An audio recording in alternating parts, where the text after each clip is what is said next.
Jujutsu Kaisen. No, that doesn't sound right. Jujutsu! Jojo Genie! I feel like this goes without saying, but if you've not watched Jujutsu Kaisen, then why the fuck are you watching this video? Go watch it. Get out! Also, please like and subscribe. Shut up! Alright, chill. Let's get started. Episode 1 starts with our main character Yuji Itadori tied up in a room with Satoru Gojo. Gojo tells us that he's a teacher from Jujutsu High. Satoru Gojo. I'm head of the first years at Jujutsu High. Jujutsu? Fushiguro. What? No, Jujutsu High. Meet Megami Fushiguro, first year at Tokyo Jujutsu High, and basically, he's grumpy. For some reason, Grumpy Guro is shocked that an important item is missing from this very secure hutch. We cut back to Itadori fighting with his PE coach about what club he should be in, and the coach wants him for sports and shit. But Yuji says, fuck that, I want to go to Ghostbusters Club. To settle it, Itadori accepts the coach's challenge, saying he can choose his club if he beats him at shot put. Meanwhile, Grumpy Guro finds a curse hanging out at a school football field. Hey, what you doing hanging around a school? Not cool, bro. Grumpy Guro watches as Itadori straight up Captain America's that shit way over the world record. Fushiguro senses something all cursy about Itadori, but he Scooby-Doo runs away faster than this kid's car. Itadori runs off to visit his dying grandpa, who fucking dies? What? We barely got to know him. Damn it, put him on the count. What a sad first kill. Before Itadori has a chance to mourn, Grumpy Guro ambushes him at the reception, all Dementor style. Like, for real, Megami's presence just makes all the lights stop working and shit. Grumpy Guro tells Itadori that the object his club took is bad news. He also explains that curses are the result of people's negative energy pooling up, and that most commonly happens in areas like schools and prisons, etc. Okay. The new besties run back to school, realizing Itadori's friends are trying to open the object right now. We then see the object has attracted a load of creepy curses. I love the way Megami runs, that shit is so funny every time. Megami finds a curse and summons his demon dogs to gobble it up. Itadori remembers he's the main character all of a sudden, and he ain't afraid of no ghosts, so he jumps all the way up to what looks like the 4th floor or some shit. He saves his friends and starts his whole main character arc with the die properly bullshit. I'm going to actually create a separate count for cursed spirits, since a lot of them die in very cool ways in this show, and they aren't human. Grumpy Guro's dogs munch on the eyeball curse, and it goes on the curse count, along with that purple curse from earlier. Muggles can't see curses. Yes, I'm calling them muggles. What do you want me to call them? Monkeys. Filthy monkey who can't even use Jujutsu. But Itadori reveals he can, which Megami puts down to the increased concentration of cursed energy at the school. In places like this, or near death, muggles can sometimes actually see curses. Mr. Grumps says the object is a cursed object that curses want to eat to get stronger. A new curse blasts them outside, and Itadori tries to left-right goodnight before realizing that he needs cursed energy to beat it. Itadori fixes this by doing the only thing he was meant not to do. He ate the fucking finger of Sukuna. Nice. Itadori survives the finger's power and poison, which is apparently a 1 in a million chance, but this means a 1 out of 20 finger strength King of Curses is released, shredding the incoming curse.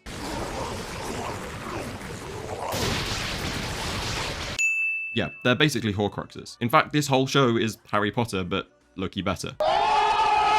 Bro tweets the fuck out, but Itadori is all like, nah, fuck off.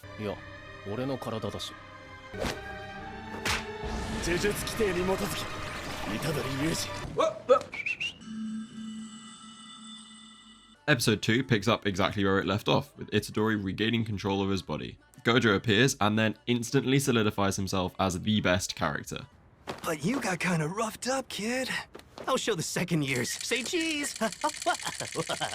Are you telling me that they made this guy a teacher? Gojo tells Itadori to bring Sukuna out for a bit, literally just so he can show off. And this is where we see how incredible both Gojo and the JJK animators are. Is he unbelievably fast? No, that's not it. We finally get back to Itadori being tied up in Gojo's basement, and Gojo reveals his plan for Itadori in order to find and eat all 20 fingers and then be executed, which will delay his execution and then also kill Sukuna. Itadori agrees because it will supposedly save people from the threat that Sukuna poses to the world. Only me! Gojo gives Itadori 1 more finger, since Jujutsu High have a few of them saved up already, and fortunately, a 2 out of 20 finger Sukuna is still suppressed by Itadori, confirming that the plan should work. Looking good, brother! Gojo tells us about Sukuna's utter domination 1,000 years ago in the golden era of Jujutsu. Sukuna is considered to be the strongest sorcerer in history, yet Gojo is still confident that he is stronger and would beat him. But would you lose? I would win. Regardless of who you think would win in a 1v1, there's no denying that they are both on a completely different level. Except my boy Yuta, he solos. They find Principal Masamichi Yaga playing with stuffed toys, as all principals do. Yeah. Yuji Itadori then makes the best introduction in all of anime history. Yuji Itadori! I'm into girls like Jennifer Lawrence! You lot never appreciate how impactful Jennifer Lawrence is for this show. Itadori gets beaten down by a demonic plushie before spouting some no regrets, proper death, save people bullshit, which then obviously gets him approved, so his first order of business is hanging up a Jennifer Lawrence poster in his dorm room. Gojo decided Lonely Guro needed some friends, so he put Itadori right next to him. What'd you think of that, Megami? You're not welcome. Gojo explains that next episode will be about the third and final first year. Nobara Kugisaki. Well, I guess that wraps up episode 2.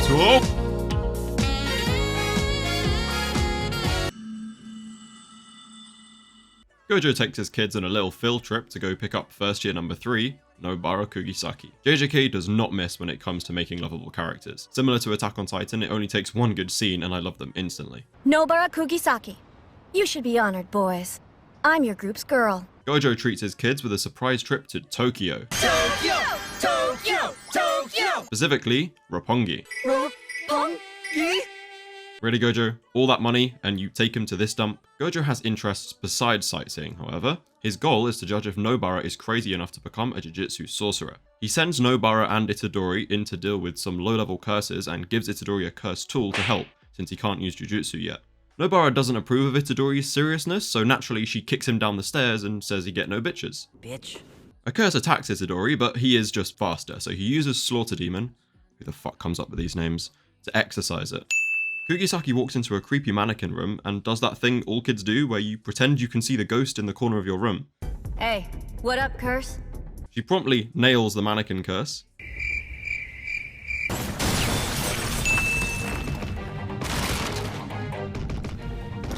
Nailed it. Kugisaki finds a scared kid who snuck in here to play? What in the Stranger Things is wrong with this fucking child? I could barely go upstairs by myself at that age. The curse of Zeke Yeager holds the kid hostage and Kugisaki can't do anything but watch. Fortunately, our savior Itadori comes to the rescue. What? I missed? The spirit tries to escape, but Kugisaki uses its arm and a voodoo doll to exorcise it on the spot. Resonance!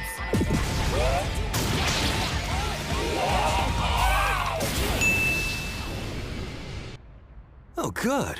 Alright, she's crazy. We then see some of her past in flashbacks of her shit village. Kugisaki, stop with the flashbacks, just tell us why it is you're here. Because the countryside sucked, and I always wanted to live in Tokyo! They delivered the kid back home and set their eyes on dinner. Grumpy Guro nearly gets left behind though, because he's too busy watching Lobotomy Kaisen TikToks. Also, apparently someone dies next episode, I don't know. The episode ends with a Juju Stroll credit scene, and honestly, these scenes do so much for the characters. It's just really great to see normal human sides to people in shows like this. Itadori, you're such a... The gang gets sent on a mission to a detention center, while Gojo lets the plot cook a bit by taking his infinity ass out of there. There is supposedly meant to be a curse womb, which is exactly what it sounds like, in the detention center, and said curse womb may end up birthing a special grade curse spirit, so their mission is to simply scout out and save civilians. Ijichi gives Itadori an idiot-proof explanation of grades. Both sorcerers and curses have grade 4 as the weakest, all the way up to grade 1, then there are special grades, and only 4 sorcerers are currently classified as special grade. Sorcerers, however, are normally slightly above curses. For example, a grade 2 sorcerer should be able to handle grade 1 curses, and so on. Ijichi lowers a veil, which serves as a way of keeping muggles away from Jujutsu shit, and the trio enter the detention center, but are met with a slight complication. The curse employed some shit innate domain, trapping them inside. What'll we do? What'll we do? It's a It'll be fine. The 3 of them push forward to find 2 very dead bodies, and unfortunately this woman's son didn't make it. Fun fact, it's believed that this dead guy is in prison for hitting Rika Oromoto with their car. Kugisaki, no. What the fuck? Not the dog! The special grade has already been born and straight up hand-capitates Itadori. Itadori tells Megami to run and save Kugisaki so he can safely unleash Sukuna. Megami agrees and Nue's out of there to save his fellow classmate. Itadori gets literally cooked, but eventually figures out how to do a Jujutsu Jar Jar Ken. And put it in your fist!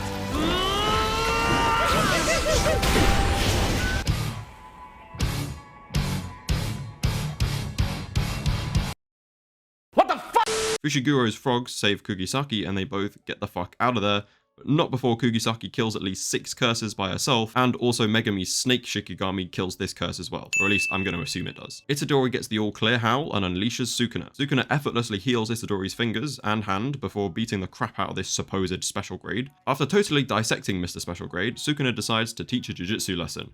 Domain expansion. Malevolent shrine.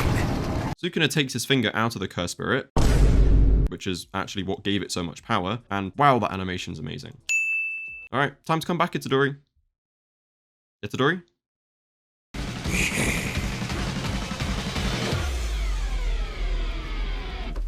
Well, well. After 1,000 years stuck in a finger, Sukuna is finally free. He heads over to Megami and literally rips out Itadori's heart, meaning that Itadori will die if he takes over again. Sukuna eats the 3rd finger, bringing him up to 15% max strength, and unfortunately for Megami, he really doesn't stand a chance. But Sukuna is enjoying his freedom way too much to kill him instantly. Megami uses his snake Shikigami to grab Sukuna, but it gets absolutely shredded. For the record, dead Shikigami stay dead, meaning Megami can't summon them anymore. Sukuna then throws Grumpy Guro across a whole ass town.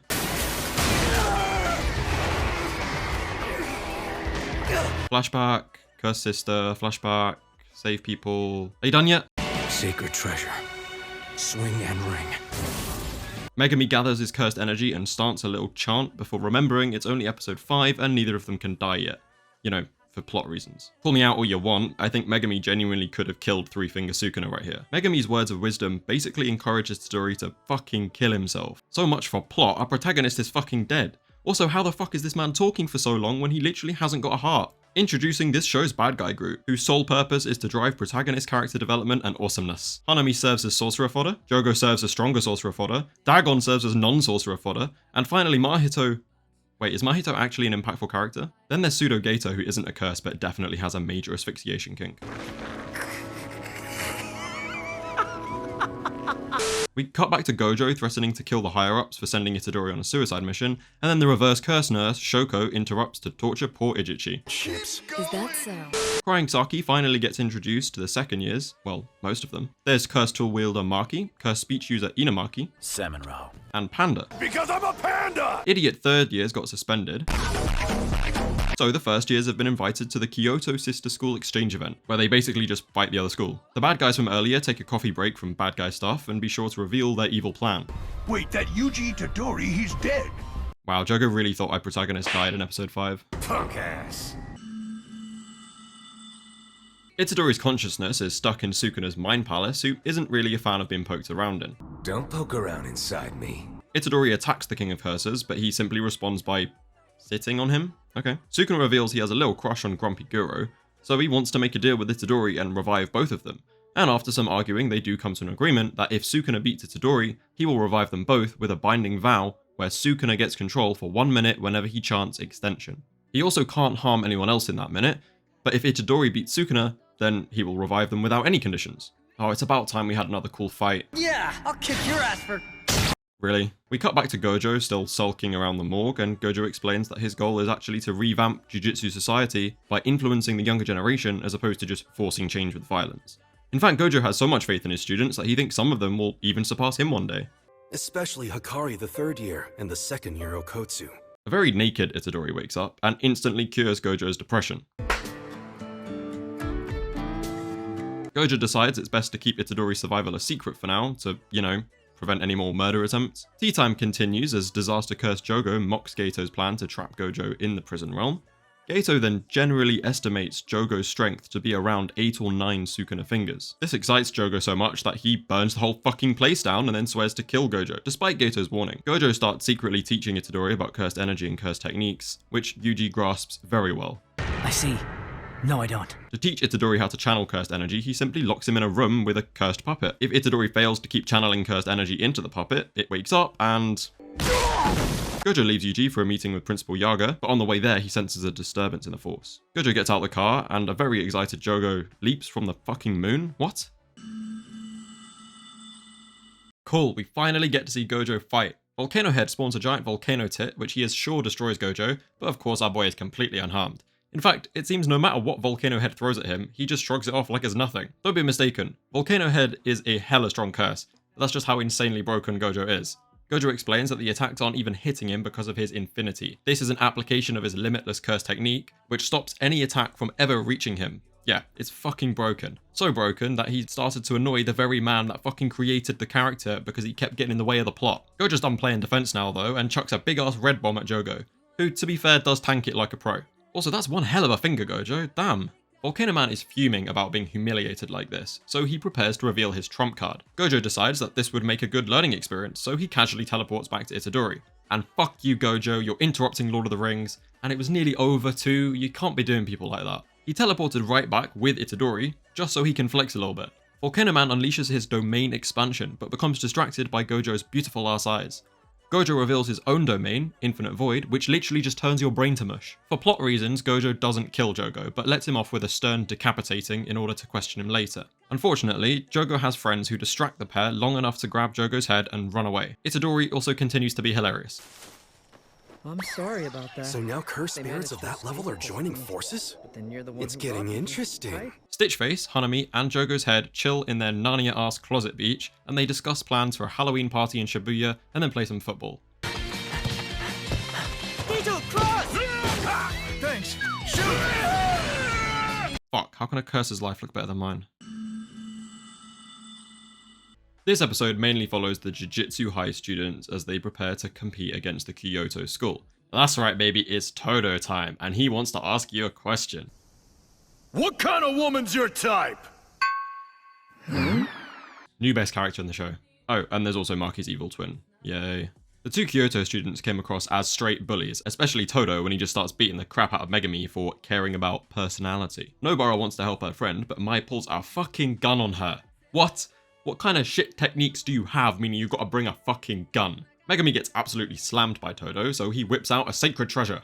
先に行く。せいぜい頑張れ。 Honestly, I wouldn't put it past him. Apparently, Todo is famous for killing 1 special grade and 5 first grade cursed spirits, all alone on the night parade of 100 demons. So Megami quickly summons Todo's only weakness, winged frogs. Just kidding, it's actually Inumaki's awesome ass curse technique. Don't move. Todo has had enough, so he breaks up Nobara and Mai's fight before making his way to a national handshake event. What the fuck? Maki reveals to Nobara that she has no cursed energy at all, but is like hella strong. Her glasses can even let her see curses. Can we please appreciate how adorable this moment is? This light and enjoyable episode takes a very dark turn when we see 3 disfigured bodies in an empty cinema. Lucky bastards. Do I count transfigured humans as kills when they're transfigured or when they're killed? Fuck it, we're gonna do it case by case. These 3 are dead. Hey, it's the guy from the intro. And that patchwork curse. Hey, what's going on here? Meet Junpei. Junpei gets bullied. To avoid the bullies, he skips school to watch world-famous movie Human Earthworm. For plot reasons, the 3 bullies also decided to go to this exact viewing, and there also conveniently happens to be no other people in the cinema. Well, except Mahito. Mahito spends his free time touching school students? Come on, man. Junpei sees the cursed spirit turn the bullies into lifeless corpses just by touching them, so naturally he goes to say hi. He asks Mahito if he can learn Jujutsu for himself, and since he can see the curse, it means he ain't no muggle. You're a wizard. Gojo is busy, so he calls in grade 1 sorcerer and ex-office worker Kento Nanami. Hey Nanami, why'd you become a sorcerer? Jujutsu sorcerers suck! Huh? Having to work for a living sucks. Where are your manners, Itadori? Introduce yourself. I have to get strong. Frankly, I don't give a damn!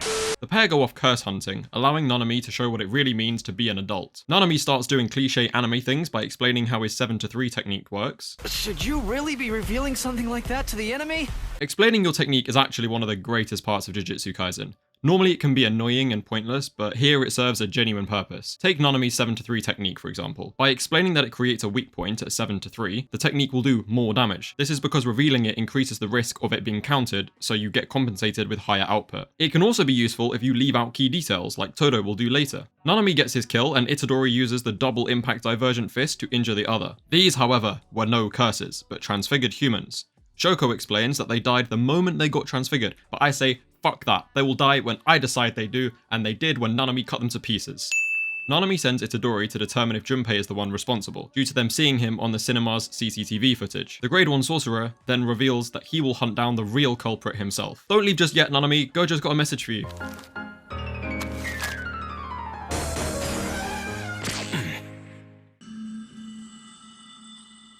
Mahito continues to corrupt Junpei and flexes some of his transfiguration experiments. And fuck you, Mahito, for making my job so much harder than it needs to be. I'm just gonna go ahead and count these experiments as kills. I'm sorry, future me. Mahito then takes the time to reveal his completely busted technique, idle transfiguration. Simply put, Mahito understands the soul, something that very few people are actually aware of. He understands the composition and can reshape it, and then hence reshape the body. He can do this to himself or other people, and basically if he touches you, it's game over. Also, he can't be damaged unless you can hurt his soul. Bear in mind, this guy is practically a newborn. Imagine if they reach their full potential.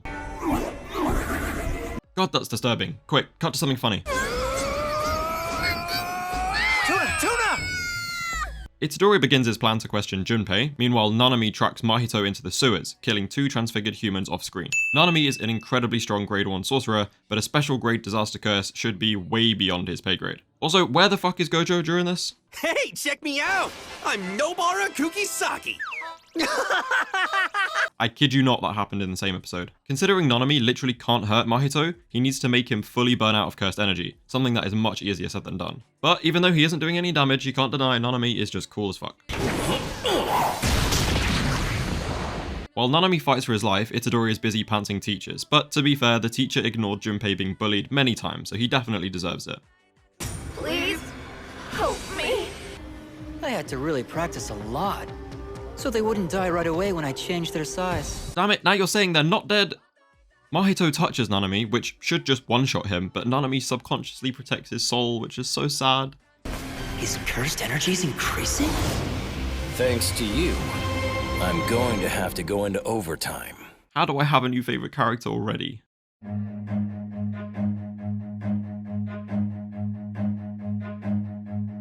Run. Only Nanami can make running away seem so fucking cool. I'm going to withdraw. Junpei and Itadori spend the day nerding out, talking about movies until Junpei's mum stumbles across them. And I can't lie, Itadori, she seems like your type. What do you think? You look weird with green onions. What did he say? Junpei's mum invites Itadori over for dinner, and with no mother of his own to tell him no, Itadori agrees. Well, I never really got to know her. Oh, it's okay, I'm sure she's watching over you. We've got him. Go away, Geto, now is not the time. Itadori seems to have some experience chatting up single mums though, because she is all over him. Wait,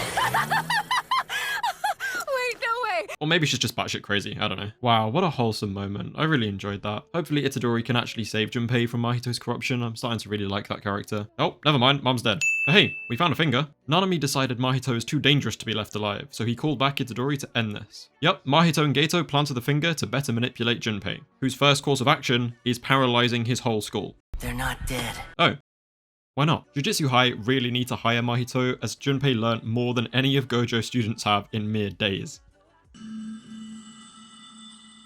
Nanami leaves the sewer people to be handled by his Padawan Ino, before heading to help Itadori at the school. Ah fuck, Junpei's gone full emo, and now he's got a fucking Pokemon tentacle looking motherfucker too. I'll say it one more time. Stay out of this, Jujutsu sorcerer. Bro, please stop whispering, you're not about to start the rumbling, just speak normally. Itadori ain't all about that curse technique Shikigami Jujutsu bullshit. He prefers a much simpler approach. Itadori tanks the jellyfish poison as well, because Sukuna is immune or some other fucking plot shit. Itadori's selfless actions and pure-heartedness turn Junpei back into a good guy. Hey, I always knew he was going to be a good guy who's in the intro. Well, he's dead, fuck you. Yep, Mahito turns Junpei into Parry the fucking platypus. Sukuna refuses to heal Junpei, but that's because normal reverse curse technique doesn't work against damaged souls. Itadori has now reached the minimum trauma level necessary to be an anime main character. Remember how no one can damage Mahito's soul? Well, Maintain the shape of my... Itadori is Sukuna's vessel. He has 2 souls, which gives him the level of awareness needed to actually hurt Mahito. Itadori and Mahito battle it out for a bit before Itadori gets triple impaled. What? And to make matters even worse, Mahito touches Itadori to finish him off. You dare to actually touch my soul, foolish puppet. Yeah, hold that, you blue-haired fashion model Shigaraki wannabe looking motherfucker. That's right, Itadori can hurt Mahito's soul while his own soul is protected. You know what, Itadori? You've got it from here. Never mind, forget I said anything.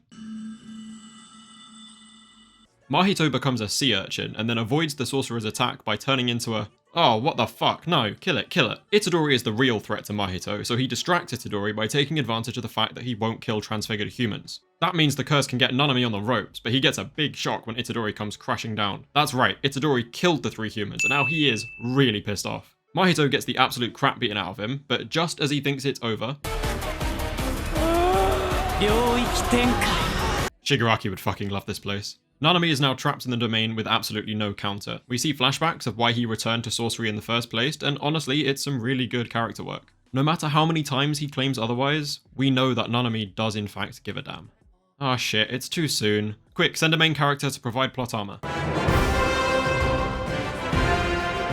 That's right, barriers are weaker on the outside, so Itadori broke in and then brought Sukuna with him. The guaranteed hit effect of a domain backfires, allowing Sukuna to slice Mahito's shoulder? No, I thought you were gonna kill him, what the fuck? Sukuna, you dick, stop fucking with everyone and do something. Due to the damage and the domain expansion, Mahito is really burnt out of cursed energy, meaning pretty much anyone can actually finish him off at this point. Mahito slips down into the sewers and escapes alive, and boy are they gonna regret letting that guy get away. That about does it for Jujutsu Kaisen Season 1 Part 1. Make sure to subscribe and keep an eye out for Part 2. Also, feel free to let me know if you'd like this style of content, and if there's anything else that you would like me to cover. As always, thanks for watching, and see you next time.